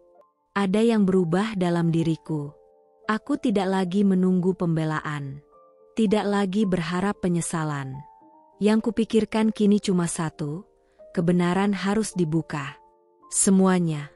Esoknya aku bangun lebih pagi dari biasanya. Menyiapkan sarapan seperti biasa. Menyetrika baju Raka seperti biasa. Tersenyum saat menyapa Bu Ida seperti biasa. Tapi di balik semua itu, aku tidak lagi seperti biasa. Hari-hari berikutnya kulalui dengan ketenangan yang nyaris menyeramkan. Aku bekerja seperti biasa, bahkan lebih keras. Tapi setiap detik luang yang kupunya, kugunakan untuk menyusun senjata. Aku mulai menyimpan semua bukti kecil yang dulu kuabaikan. Notifikasi transfer uang dari rekeningku ke rekening yang tak kukenal. Chat yang tak dihapus Raka karena terlalu percaya aku bodoh.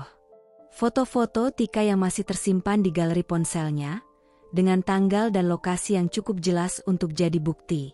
Bahkan, diam-diam, aku beli ponsel kedua. Kecil, murah, tapi cukup untuk merekam. Setiap kali mereka bicara soal rencana. Setiap kali Bu Ida menyindir Tika soal cucu yang segera lahir. Aku tekan tombol rekam diam-diam. Suatu hari saat Raka mandi, aku berhasil menyinkronkan akun emailnya ke laptopku. Di sanalah semuanya terbuka. Bukti komunikasi diam-diam dengan Tika. Jadwal periksa kandungan. Bahkan percakapan dengan Bu Ida yang secara terang-terangan membahas bagaimana aku harus disingkirkan secara perlahan agar tidak menjadi masalah hukum.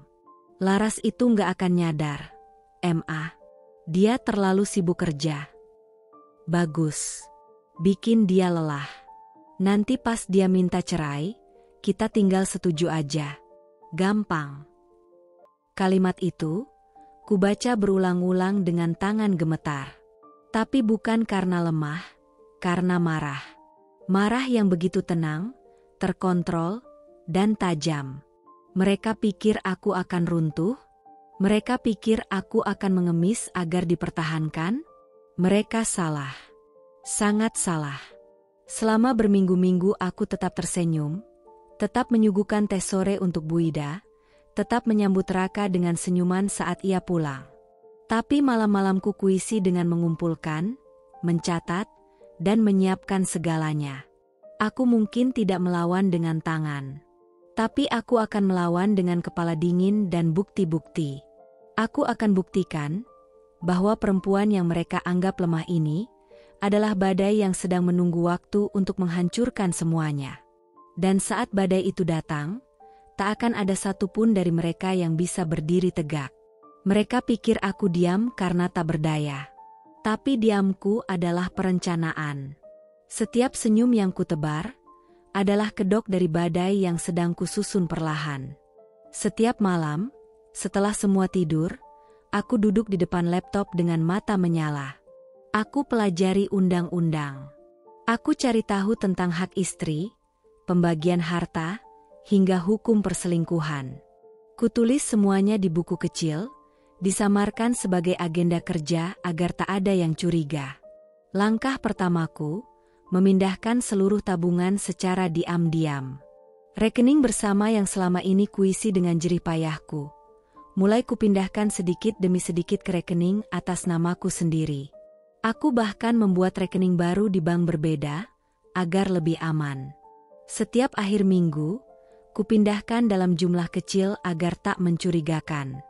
Tak hanya itu, aku mulai menggandakan semua bukti, foto, rekaman suara, transfer ketika, isi chat Raka dengan ibunya.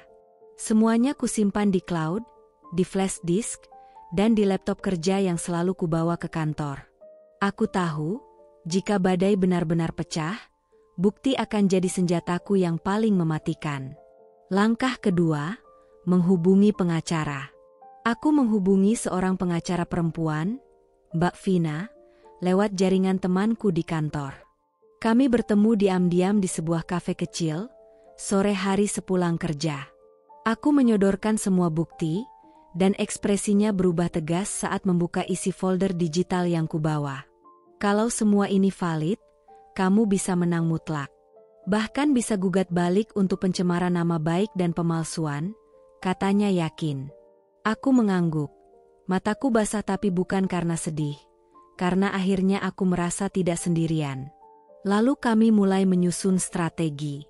Surat gugatan cerai akan diajukan minggu depan secara tertutup. Hak atas harta bersama akan dituntut dengan rinci. Bukti perselingkuhan akan dilampirkan sebagai pelengkap.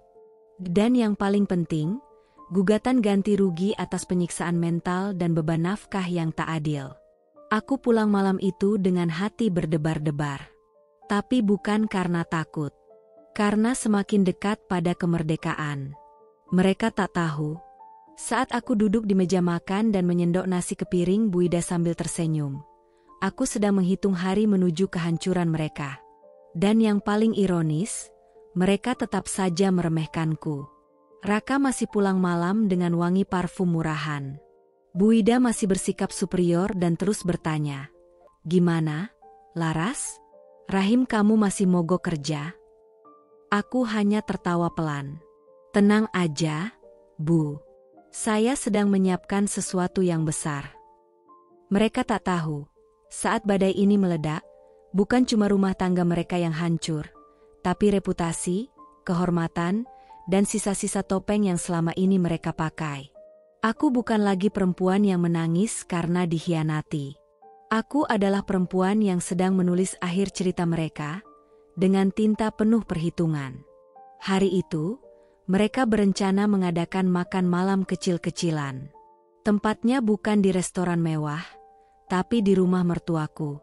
Ada balon warna pastel menghiasi ruang tamu, bunga plastik bertebaran di meja makan, dan sebuah banner kecil bertuliskan, "Selamat atas kehamilan Tika."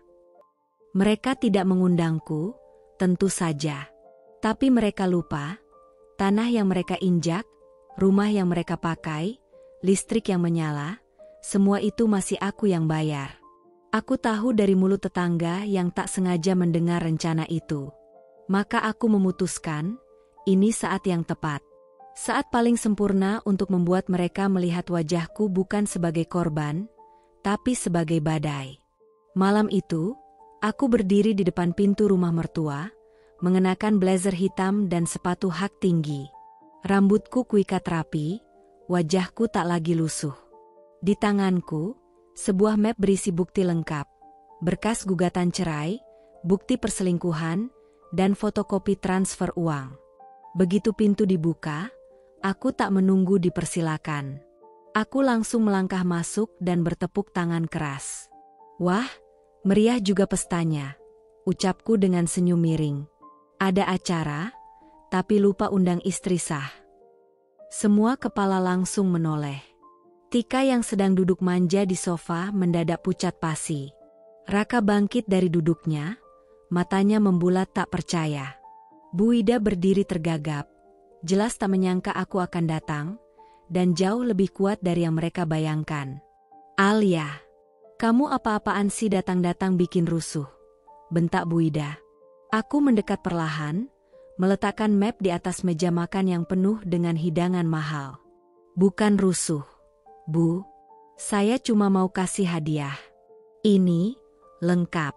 Surat gugatan cerai, bukti transfer uang dari rekening saya ke Tika, hasil rekaman dan foto-foto pertemuan mereka. Termasuk, foto Bu Ida dengan Tika yang sedang memegang tes pack palsu itu." Raka melangkah maju dengan panik. "Alia, jangan begini. Ini bisa dibicarakan baik-baik." "Baik-baik?"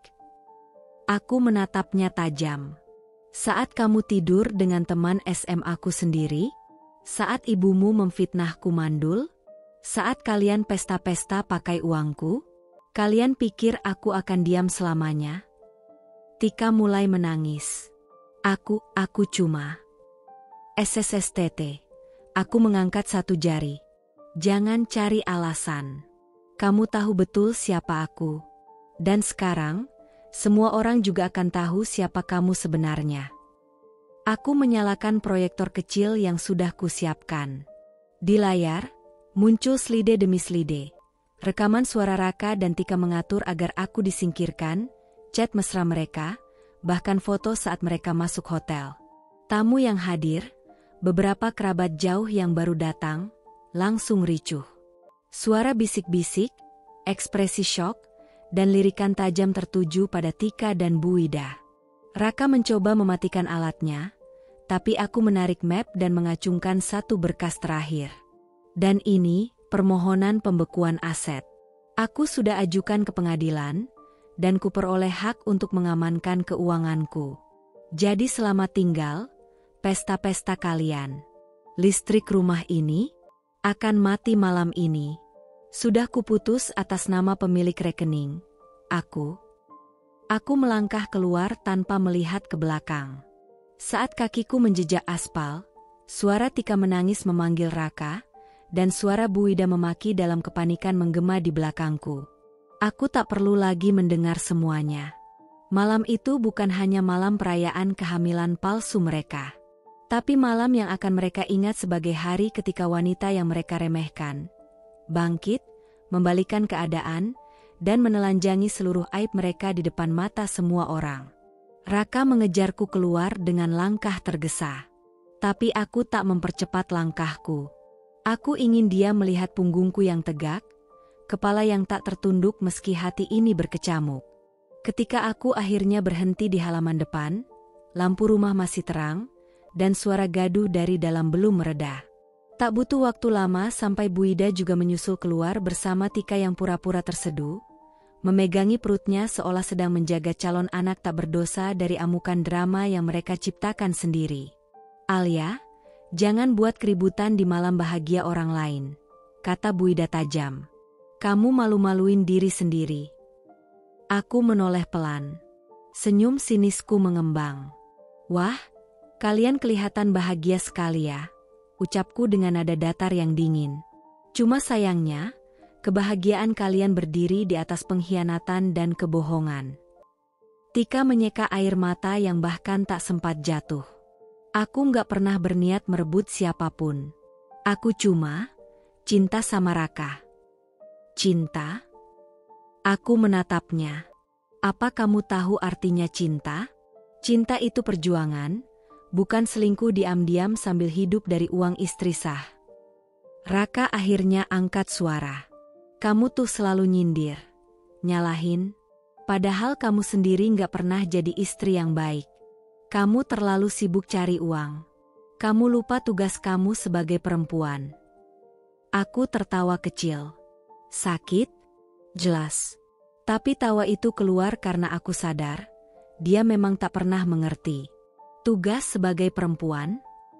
Aku menatapnya, suara nadaku bergetar oleh emosi yang kutahan.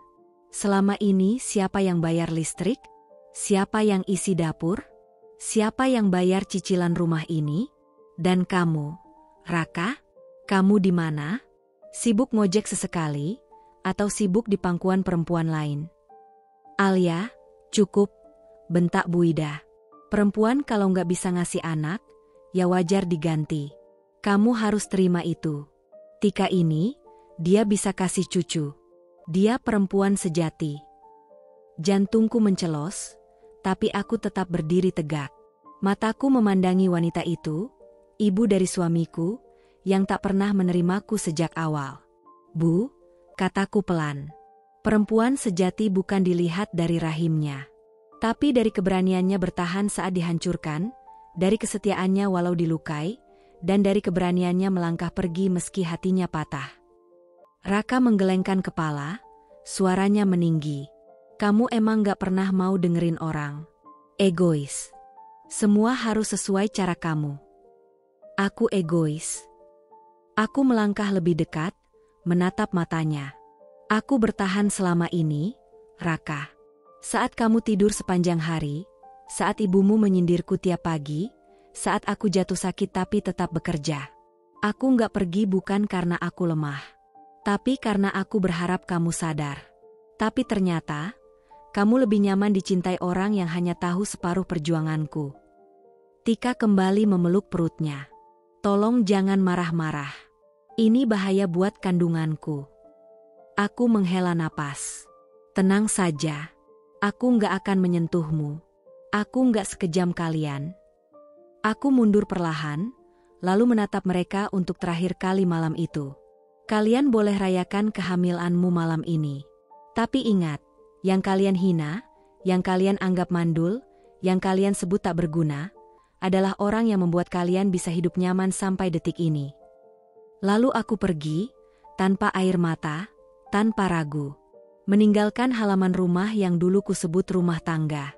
Dan malam itu, bukan hanya pesta mereka yang berubah menjadi aib, tapi juga wajah asli cinta yang selama ini kututup rapat dengan kesetiaan dan pengorbanan.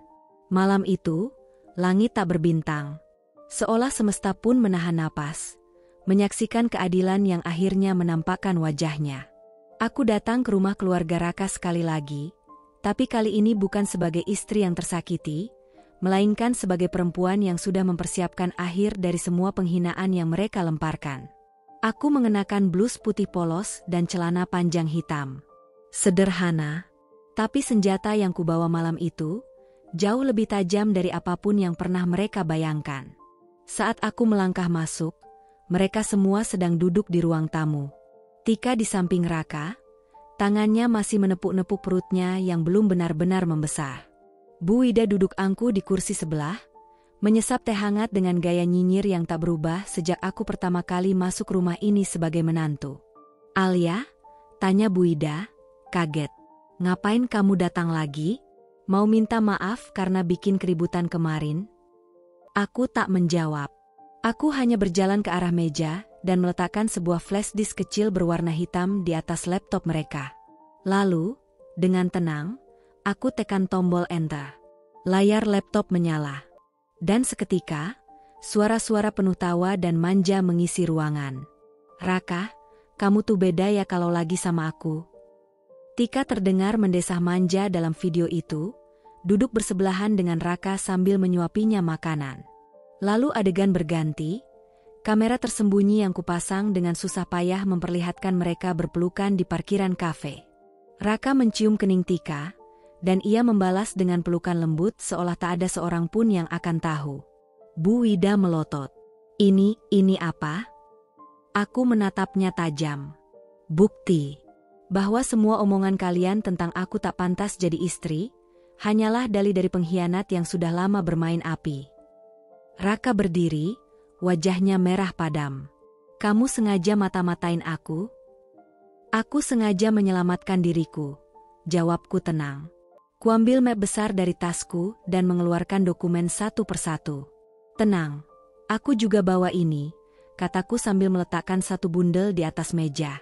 "Surat gugatan cerai. Dan ini," aku mengangkat berkas kedua, "laporan KDRT dan penelantaran istri.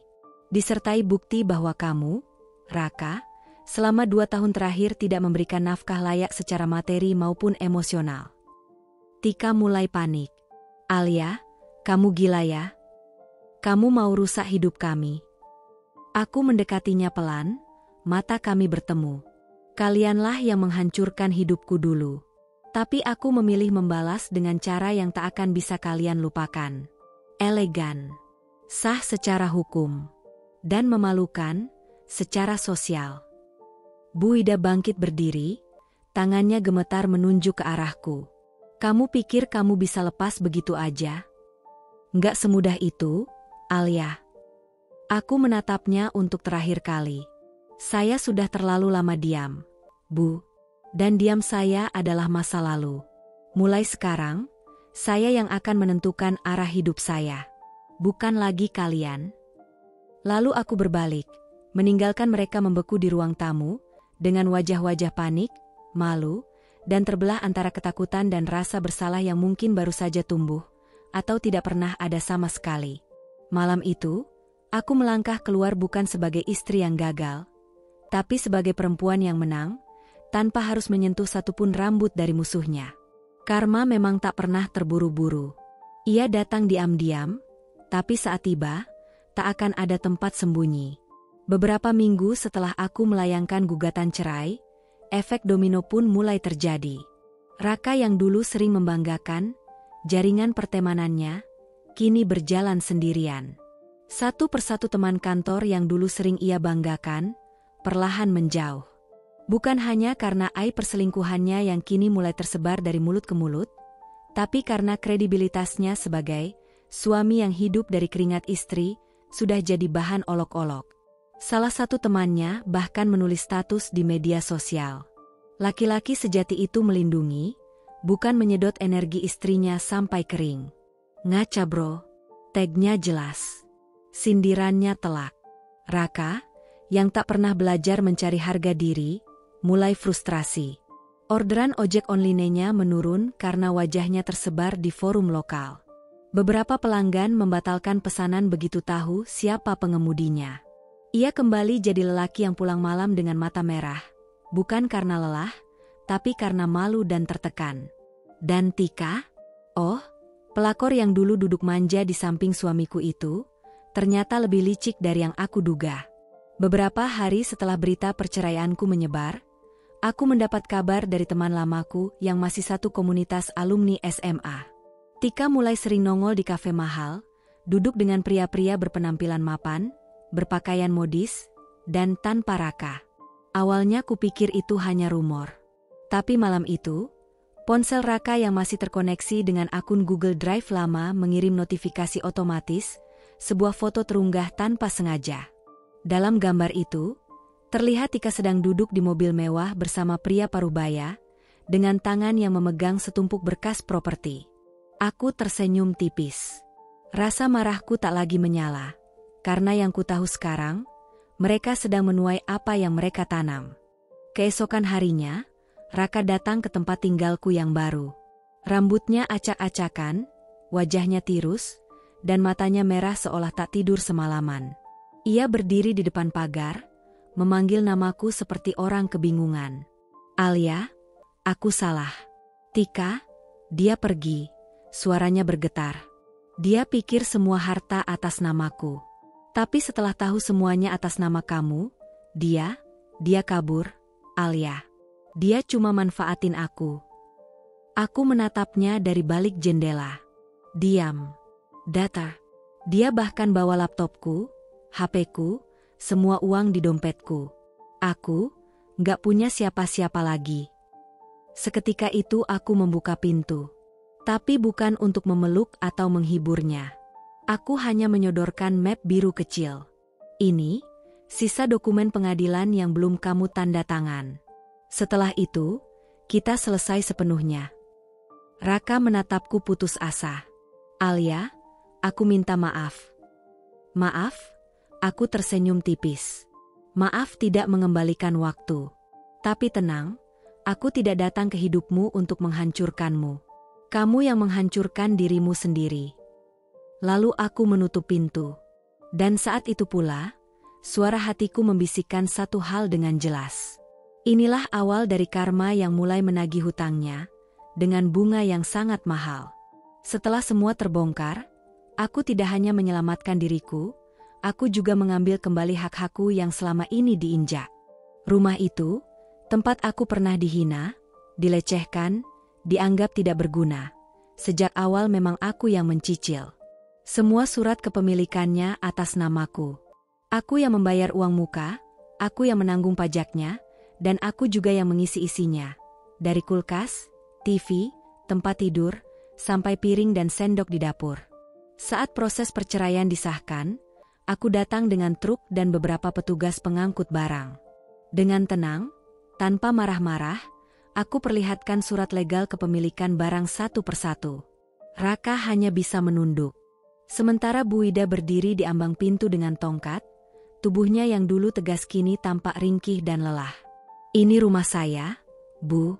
Sekarang mau saya jual. Silakan kemas barang pribadi Ibu sebelum pukul 5, kataku, tanpa nada tinggi sedikit pun. Bu Ida menatapku tajam, tapi tak lagi punya kekuatan untuk membalas. Kamu tegas sekali, Alia. Aku ini ibu mertua kamu. Aku tersenyum. Dulu ibu tega bilang saya, rahim kosong. Sekarang, saya cuma mengambil hak saya. Jangan salahkan karma, Bu, salahkan cara ibu memperlakukan saya. Sore itu, aku benar-benar menyegel rumah itu dengan agen properti. Dalam waktu sebulan, rumah terjual dengan harga tinggi. Semua hasil penjualan masuk rekeningku, dan dengan itu, aku pindah ke rumah baru yang lebih damai, jauh dari luka lama. Lalu kabar itu sampai padaku, Bu Ida jatuh miskin. Setelah rumah dijual, ia tak punya tempat tinggal. Ia yang dulu membanggakan status keluarga terpandang, kini tinggal di rumah kontrakan kecil di gang sempit. Sakit-sakitan, tanpa jaminan kesehatan, tanpa uang pensiun, dan tanpa siapa-siapa. Raka? Ia sudah sibuk dengan masalah hidupnya sendiri. Sementara Tika telah menghilang entah kemana bersama pria kaya yang ia taksir. Bu Ida sekarang hidup dari belas kasihan warga, kata salah satu tetangga lama saat menemuiku diam-diam. Kadang dikasih makan, kadang kami patungan beli obatnya. Aku terdiam cukup lama saat mendengar kabar itu. Bukan karena kasihan, tapi karena heran. Bagaimana seseorang bisa begitu sombong saat berada di atas, lalu begitu rapuh saat kehilangan segalanya? Apakah aku menyesal? Tidak. Justru aku lega. Dulu aku menangis dalam diam karena dihina. Kini mereka yang menangis karena karma yang datang tanpa ampun.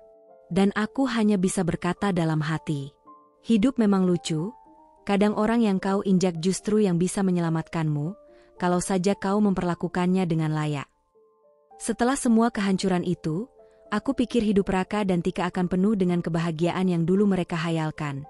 Tanpa aku, tanpa rahim kosong yang katanya membuat mereka malu. Tapi ternyata, hidup tak seindah bayangan mereka. Tak lama setelah aku keluar dari rumah itu dan mengambil kembali segalanya, hidup mereka ikut tergerus.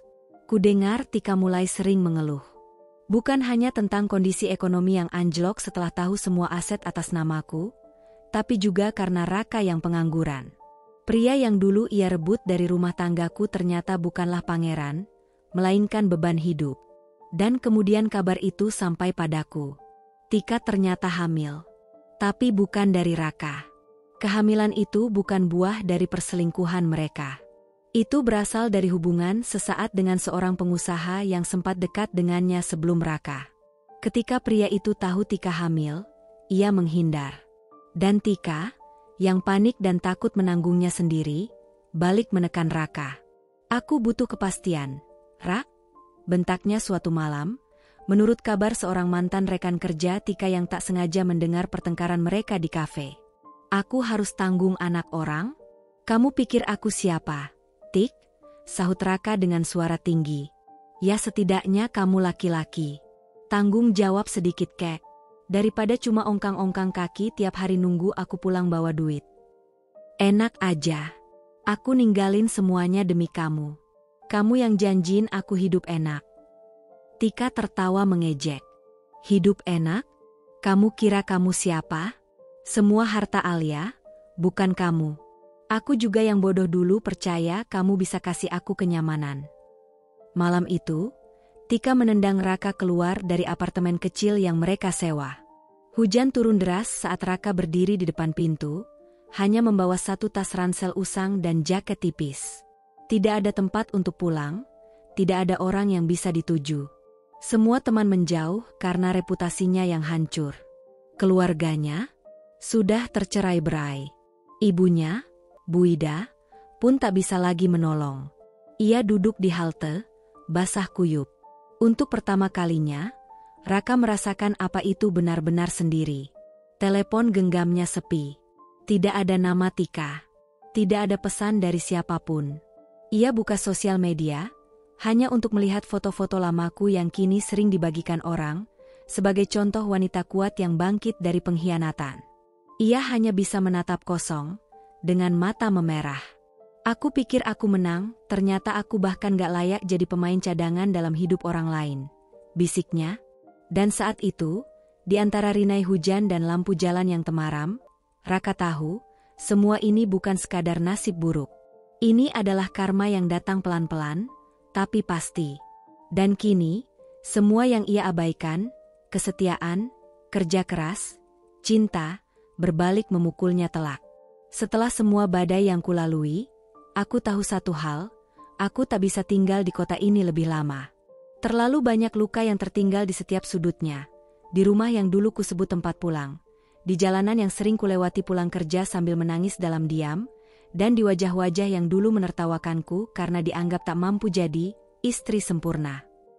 Maka, tanpa menoleh ke belakang, aku pergi. Membawa sisa tabungan yang dengan susah payah kukumpulkan sebelum perceraian.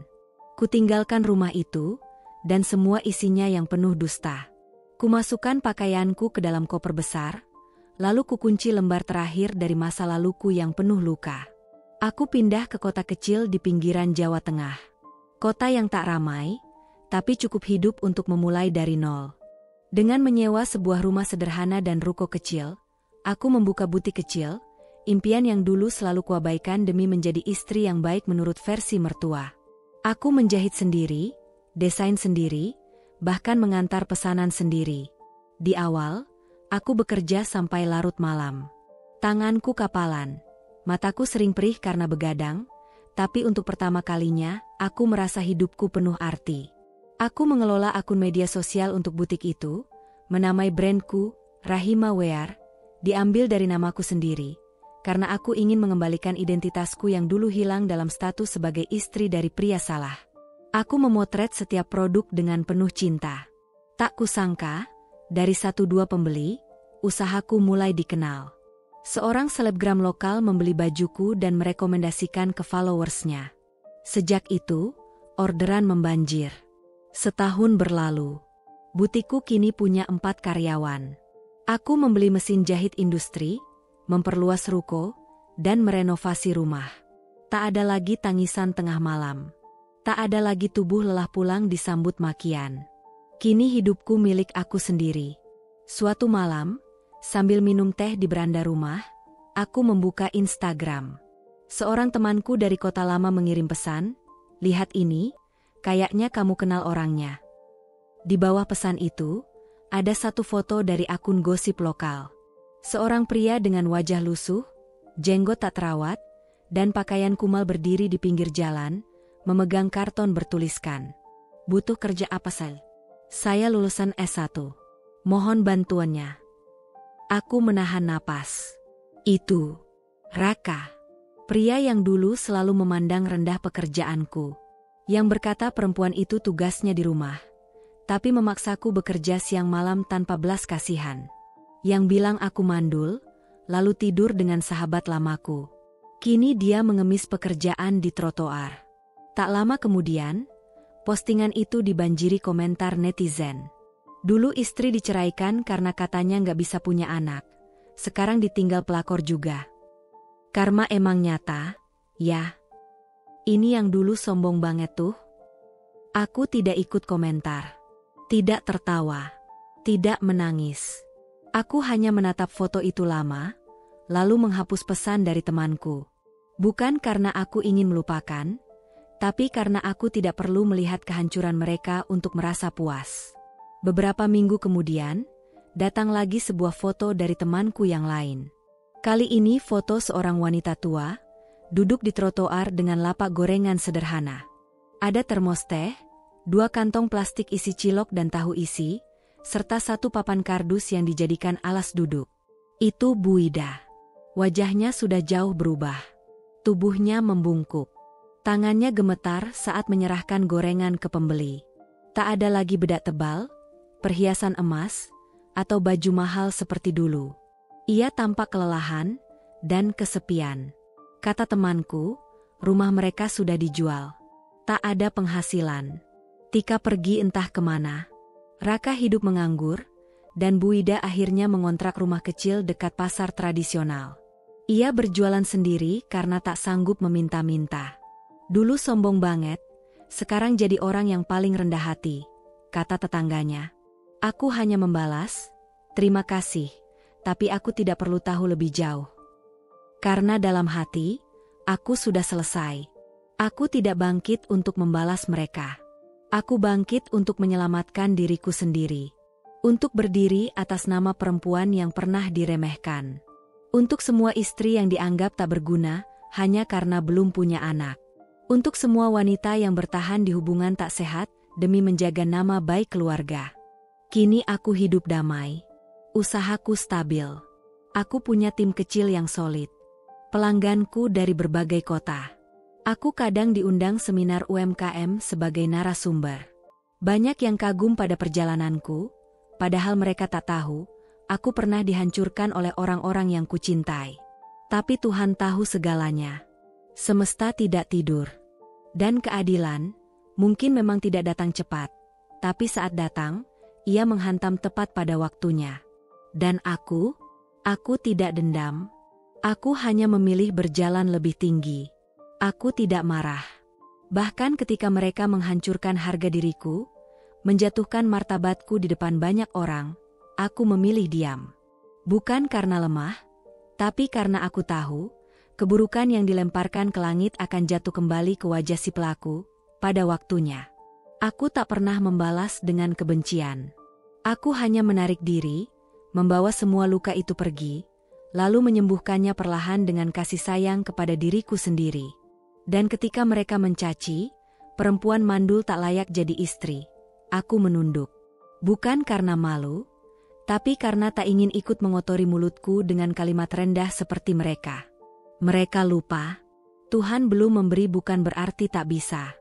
Tuhan menunda bukan berarti lupa.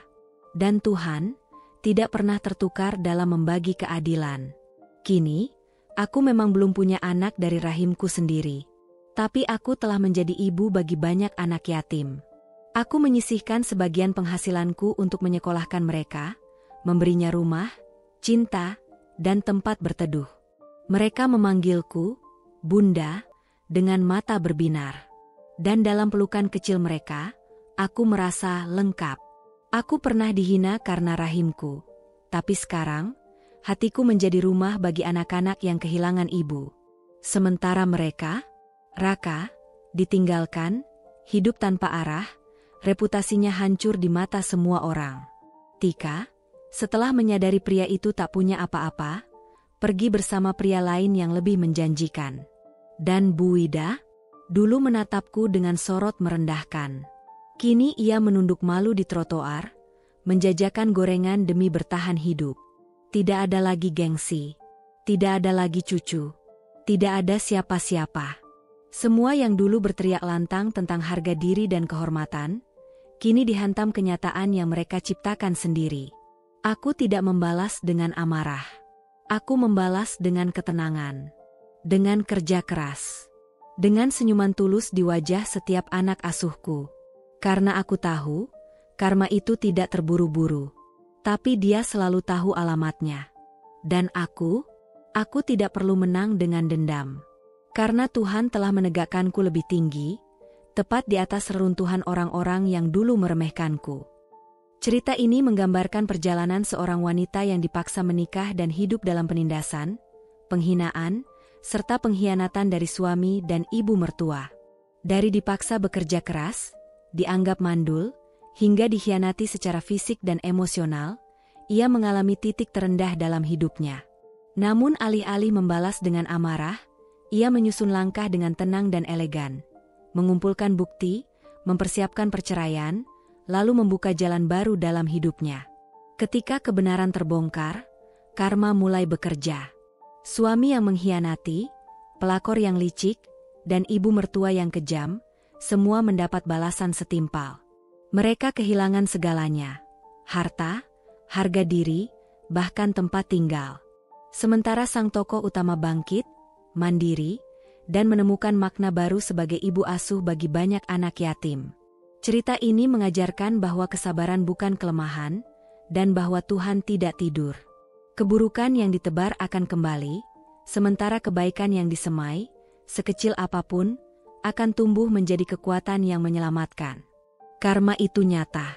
Tapi balas dendam terbaik adalah kesuksesan dan kedamaian.